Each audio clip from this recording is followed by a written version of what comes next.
بسم اللہ الرحمن الرحیم. شروع اللہ کے نام سے جو رحمان و رحیم ہے. اقرأ بسم ربک الذی خلق. پڑھو اے نبی اپنے رب کے نام کے ساتھ جس نے پیدا کیا. خلق الانسان من علق. جمے ہوئے خون کے ایک لوتھڑے سے انسان کی تخلیق کی. اقرأ وربک الاکرم. پڑھو اور تمہارا رب بڑا کریم ہے. الذی علم بالقلم. جس نے قلم کے ذریعے سے علم سکھایا. علم الانسان ما لم يعلم. انسان کو وہ علم دیا جسے وہ نہ جانتا تھا. Assalamu alaikum. We start our class with the name of Allah, who is the most beneficent and most merciful. This is class 7 and period is Islamiyat. This is week number 7 and video number 5. So students, this is our last video. Our midterm content has also completed.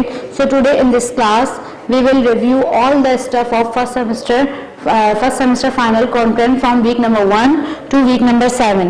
Let's have an overlook of what topic we studied in this midterm content. So our content divided into three parts: part number 1, part number 3, and part number 1, part number 2, and part number 3. Part number 1, oral plus nazra and oral plus written. oral plus nazra میں ہمارے پاس 3 topics ہیں. سب سے پہلے ہمارا نازرہ reading of piece number 16 and 17. Then سورہ رحمان verses 39 to 77. And third one is supplication from your book 3 and 4 from page number 8. Supplication number 3 is open seeing something you dislike, recite the following supplication. Means جب کوئی آپ ایسی چیز دیکھیں جو آپ کو ناپسند ہو, آپ کی فیوریٹ نہ ہو, آپ کو اچھی نہ لگے, تو آپ نے تب بھی جو ہے وہ اللہ تعالیٰ کا شکر ادا کرنا ہے. اور اس کی سپلیکیشن الحمدللہ علی کل حال. مینس کہ ہر حال میں جو ہے وہ اللہ تعالیٰ تعریف کا مستحق ہے. یعنی کہ اگر کوئی چیز ہمیں پسند نہیں ہے تو اس میں جو ہے وہ ہمیں اللہ تعالیٰ سے کوئی شکایت نہیں کرنی, یا اس میں جو ہے نعوذ باللہ ایسا نہیں کرنا کہ ہمیں اللہ تعالیٰ کی جو ہے وہ تعریف بیان نہیں کرنی, بلکہ ہمیں کہنا ہے کہ ہر حال میں جو ہے وہ means whatever the situation we of all praise to Allah, کہ ہر حال میں جو ہے وہ اللہ تعالیٰ تعریف کا مستحق ہے. And second application is number 4, to gain beneficial knowledge and avoid useless knowledge. Recite this supplication. کہ آپ نے 2 طرح کا, میں نے آپ کو ایکسپلین کیا تھا اپنی فرسٹ ویڈیو میں کہ 2 طرح کی ایجوکیشن ہوتی ہے. ایک ہوتی ہے یوزلیس نالج اور ایک ہوتی ہے یوزفل نالج. تو ہمیں یوزلیس نالج سے جو ہے وہ بچنے کی اللہ تعالیٰ سے دعا کرنی چاہیے, اور یوزفل نالج کو ہمیں گین کرنے کے لیے اللہ تعالیٰ سے دعا کرنی چاہیے. تو اس اپلیکیشن ہمارے پاس کیا ہے, اللہم انی اسألک علما نافعا واعوذ بک من علم لا ينفع.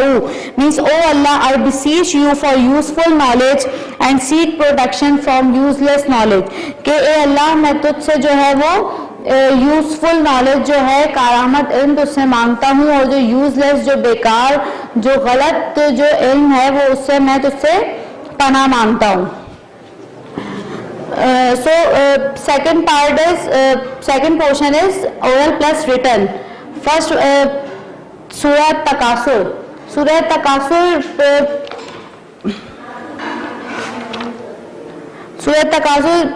page number 6. There are 8 verses in this surah.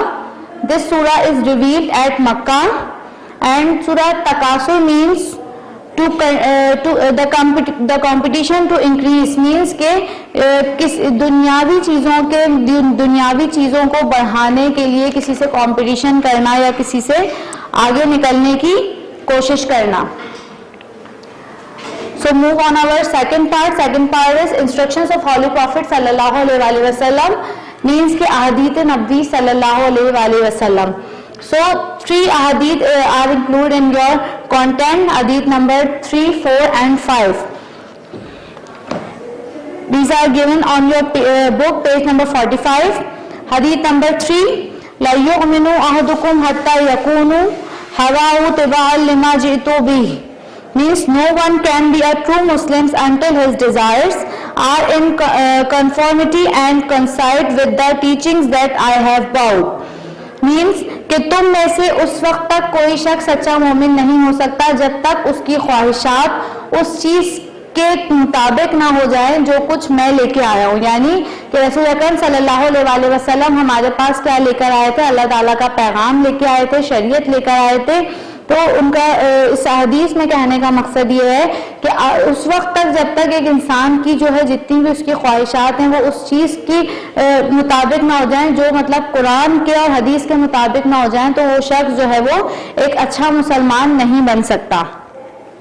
And fourth one is حدیث نمبر 4 الراشی والمرتشی کلاہما فی النار means the person who accepts bribes and offers bribes are both destined for hell means کہ رشوت لینے والا اور رشوت دینے والا جو ہیں وہ دونوں جہنمی ہیں, دونوں آگ میں جائیں گے. میں نے جس طریقے سے ایکسپلین کیا تھا کہ رشوت راشی کہتے ہیں رشوت لینے والے کو, کہ جو جو رشوت دیتا ہے وہ راشی ہوتا ہے, جو ایکسیپٹ کرتا ہے رشوت لینے والا جو ہوتا ہے وہ راشی ہوتا ہے, اور مرتشی کہتے ہیں رشوت دینے والے کو.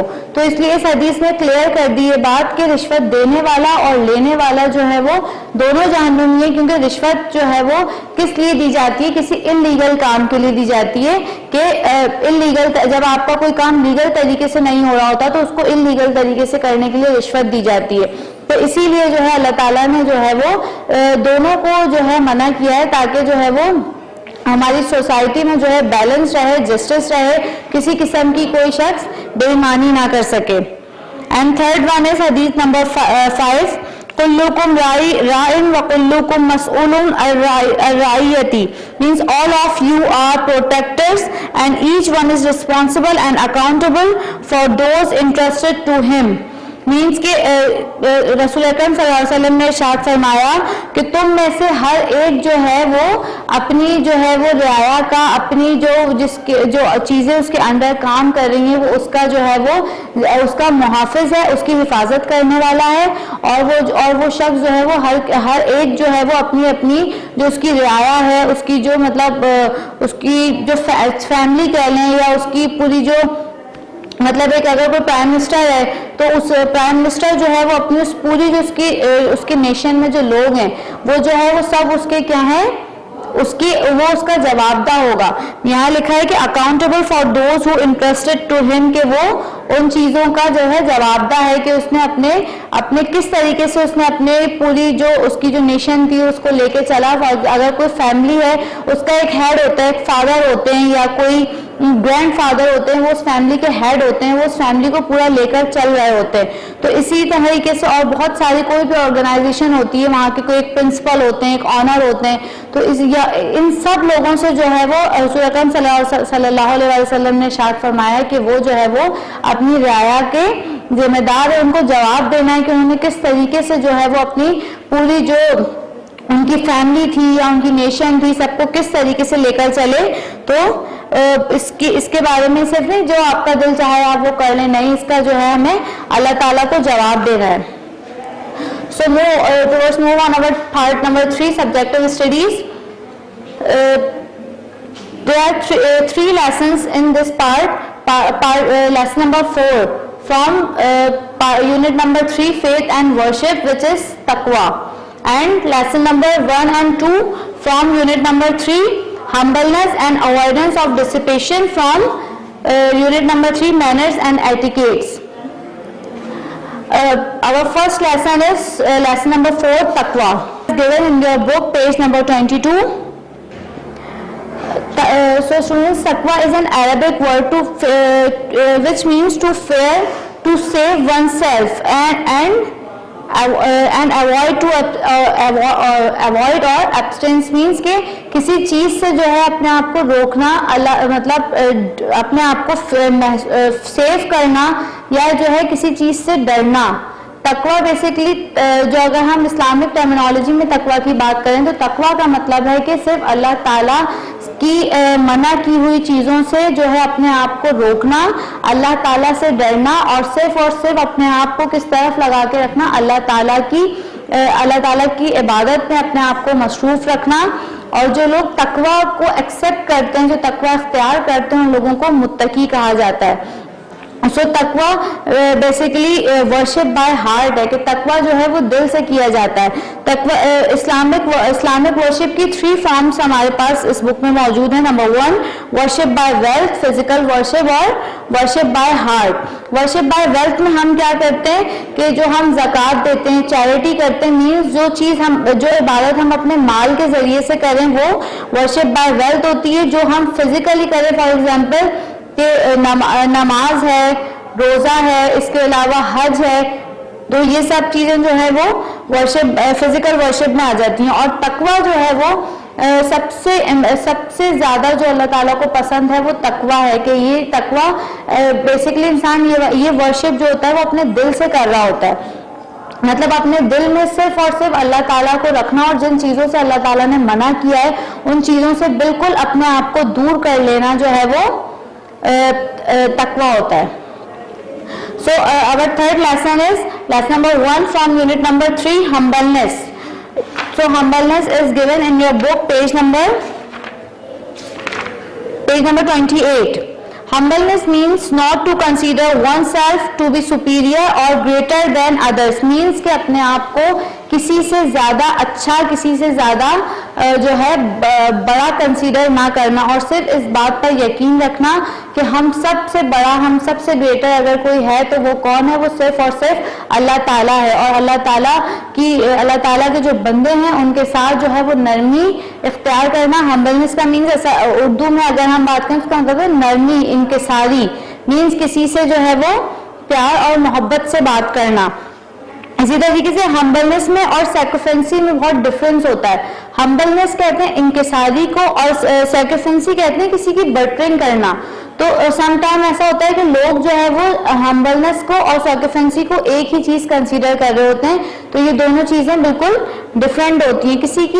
کسی کو بٹرنگ کرنا مینس کسی دنیاوی چیز, مطلب کوئی ہم سے کسی چیز میں آگے ہو تو ہمیں اس سے اگر ہم سوچیں کہ اگر ہم اس کی تھوڑے سے آگے پیچھے ہوں گے, ہم اس کی بٹرنگ کریں گے تو ہمیں اس سے کچھ ملے گا, تو یہ اس سے ہمیں کچھ فائدہ ہوگا, تو یہ سیکریفنسی ہوتی ہے, یہ ہمبلنس نہیں ہوتی. ہمبلنس یہ ہوتی ہے کہ صرف اور صرف کسی ایسے شخص کے ساتھ جو دنیاوی معاملات میں ہم سے پیچھے ہو, تھوڑا غریب ہو, اور اس شخص کے ساتھ نرمی سے پیش آنا, اس لیے کہ اللہ تعالیٰ نے جو ہے وہ حکم دیا ہے کہ اپنے مسلمان بھائی کے ساتھ نرمی کے ساتھ پیش آئیے.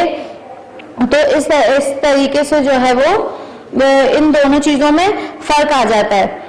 اس کے علاوہ ہمارے پاس بہت ساری جو ہے وہ ہمبلنس کی, جو ہم نے اپنی جو ویڈیو تھی اس میں ہم نے ہمبلنس کی جو ایگزامپلس تھی وہ ہم نے ہولی پروفٹ صلی اللہ علیہ وسلم کی لائف سے ڈسکس کی. اس کے علاوہ اور اس میں بہت ساری جو ہے وہ ہمارے پاس ہمبلنس سے ریلیٹڈ آیات ہیں جن کو پڑھ کر ہمیں آئیڈیا ہوتا ہے کہ قرآن کریم میں کتنی جگہ پر جو ہے وہ ہمبلنس کا ہمیں حکم دیا گیا ہے. So our last and third lesson is lesson number 2, avoidance of dissipation and miserliness. Means کہ فضول خرچی اور بخل مینس کنجوسی سے بچنا, یا ان چیزوں سے بچنا. جیسے فار ایگزامپل اسلام کی, ہم اسلامیات میں زیادہ اسلام کی بات کریں گے تو اسلام میں بہت سارے مطلب ہمیں جو ہے زندگی گزارنے کے بہت اچھے پرنسپلس ہمارے پاس موجود ہیں. اس میں مطلب سب کے لیے کچھ نہ کچھ ان کے وہ ہیں, ڈیوٹیز بھی ہیں, رائٹس بھی ہیں کہ کس طریقے سے آپ نے کیا کرنا ہے. فار ایگزامپل اگر ہمارے پاس کوئی ہمارے پاس اللہ تعالیٰ نے ہمیں اگر کوئی ایسی دولت دی ہے تو اللہ تعالیٰ نے اس کا یوز بھی ہمیں بتایا ہے کہ کس طریقے سے آپ کو اس چیز کو یوز کرنا ہے. آپ نے اس میں سے غریبوں کو بھی جو ہے وہ زکوٰۃ کی اور چیریٹی کی فارم میں آپ نے دینا ہے, اور اگر آپ کے پاس اگر پیسہ ہے تو آپ کو اس کو کس طریقے سے خرچ کرنا ہے. فار ایگزامپل کہ اگر کسی شخص کے پاس بہت پیسہ ہو یا تھوڑا سا بھی ہو, لیکن وہ اپنے اس چیز کو اپنی ضرورت سے زیادہ خرچ کرے, مینس کہ وہ مطلب لوگوں کو دکھانے کے لیے، شو آف کرنے کے لیے بہت زیادہ اچھا کھانا، اچھا پہننا، مطلب لوگوں تاکہ شو آف ہو لوگوں میں اس کی، مطلب وہ کہ ہاں بھائی یہ تو بہت اس کے پاس تو بہت پیسے ہیں. تو صرف کیا ہے، یہ صرف شو آف ہو رہا ہے نا کہ انسان ایک نارمل ڈریس بھی پہن سکتا ہے لیکن وہ برانڈڈ ڈریس کی طرف جا رہا ہے کہ نہیں پہننے تو صرف کپڑے ہی ہیں لیکن وہ صرف شو آف کے لیے ایک اچھا ڈریس لے رہا ہے. تو یہ کیا ہوگا، یہ چیز ڈسپیشن میں آ جائے گی کہ یہ فضول خرچی ہے. تو اس چیز سے جو ہے وہ اللہ تعالیٰ نے منع کیا ہے. ہولی قرآن میں ورس سورہ الاعراف ورس 31 ہے، surely he does not like the extravagant means بے شک اللہ حد سے نکل جانے والوں کو پسند نہیں فرماتا، کہ جو شخص جو ہے وہ اپنی نیڈ سے زیادہ جو ہے وہ اپنے ایکسپینس رکھیں اور جو ہے وہ بہت زیادہ جو ہے فضول خرچی کریں، تو اللہ تعالیٰ جو ہے وہ ایسے لوگوں کو پسند نہیں کرتا. اس کے علاوہ جو ہے ہمارے پاس سیکنڈ ورڈ ہے میزرلینس. میزرلینس مینس کنجوسی. کچھ لوگ تو ایسے ہوتے ہیں جن کے پاس کم بھی ہوتا ہے تو وہ اس کو اپنی مطلب ضرورت سے زیادہ خرچ کرتے ہیں لوگوں کو دکھانے کے لیے، اور کچھ لوگ ایسے ہوتے ہیں جن کو اللہ تعالیٰ نے بہت کچھ دے رکھا ہے لیکن پھر بھی وہ اس چیز کو جو ہے وہ سیو کرتے رہتے ہیں، اس کو سنبھال کے رکھتے ہیں کہ نہیں یہ کبھی فیوچر میں کام آئے گا. وہ مطلب باسی کھانا کھائیں گے، پرانے کپڑے پہنیں گے. تو یہ چیز بھی اللہ تعالیٰ کو ناپسند ہے. اللہ تعالیٰ کی یہ ناشکری ہے کہ اللہ تعالیٰ نے اگر آپ کو اتنا زیادہ دیا ہے تو آپ اس کو کنجوسی کے ساتھ جو ہے وہ مطلب کسی دوسرے کو، کسی کو چیریٹی اور زکوٰۃ کرنا تو بہت دور کی بات، وہ جو ہے مطلب اپنے اوپر بھی خرچ نہیں کر رہے ہوتے. اور لاسٹ میں کیا ہوتا ہے کہ قرآن کریم کی وجہ سے کل نفس ذائقۃ الموت مینس ہر ایک کو جو ہے وہ ایک نہ ایک دن مر جانا ہے، موت کا مزہ چکھنا ہے. تو آخر میں کیا ہوتا ہے کہ وہ شخص بھی جو ہے وہ اپنا سارا جتنا بھی اس کا سب اس نے سیو کر کے رکھا ہوتا ہے وہ ایک دن سب کو چھوڑ کر اور وہ مر جاتا ہے. اس کے بعد کیا ہوتا ہے، جو بھی اس نے اپنے فیوچر کے لیے سیو کیا ہوتا ہے وہ دوسرے لوگ اس کو خرچ کر رہے ہوتے ہیں. تو اللہ تعالیٰ کو یہ چیز بھی بہت ناپسند ہے کہ مطلب اس لیے اللہ تعالیٰ نے کہا ہے کہ آپ کا جو بیسٹ وہ ہے وہ ماڈریشن ہے، کہ آپ بالکل نارمل رہیں، نہ بہت زیادہ فضول خرچی کریں اور نہ ہی بہت زیادہ کنجوسی کریں، کہ ہر چیز کو جو ہے وہ سنبھال کر رکھتے رہیں. تو یہ ہمارا کانٹینٹ ہے. اس کے ساتھ جو ہے آپ لوگوں نے لاسٹ میں اپنے سولوشن سے ورکنگ کمپلیٹ کرنے کے بعد آپ نے اپنا جو ہے وہ کانٹینٹ، اپنا پورا کلوزنگ کانٹینٹ آپ نے اس کو مینٹین کرنا ہے، انڈیکس اپنا مینٹین کرنا ہے. So okay students, this is our last video class. So my dear students, prepare yourself for exams. Inshallah, after the arrival in school, the midterm exams will be conducted. Best of luck for the examination. Take care. Allah Hafiz.